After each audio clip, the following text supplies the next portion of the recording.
Ukrainian forces continue to use drones to attack Russian rear regions.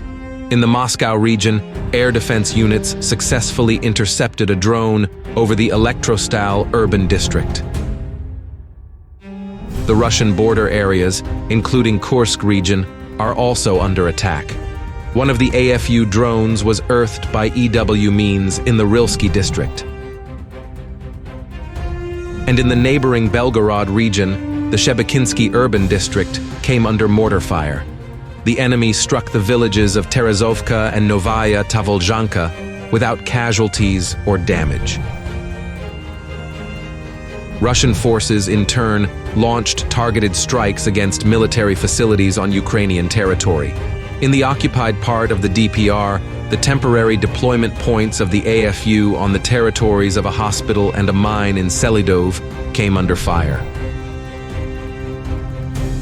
Another of the strikes hit an ammunition depot on the territory of a tank range in Volodymyr-Volynski. The facility is used for regular training of the AFU under the guidance of Western instructors.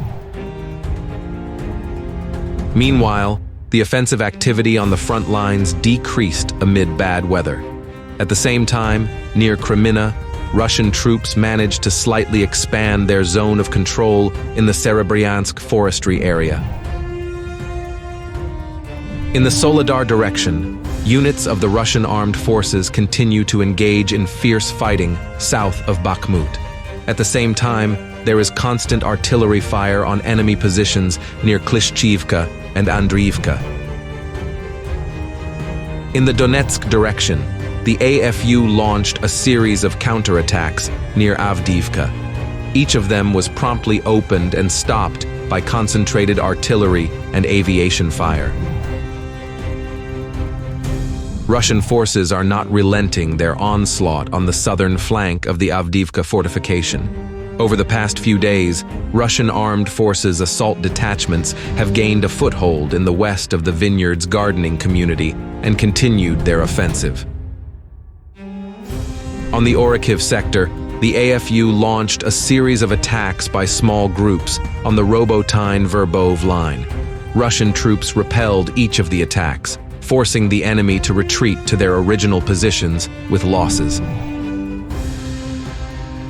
At the same time, in the Kherson direction, Ukrainian Marines continue to hold the central part of Krinky.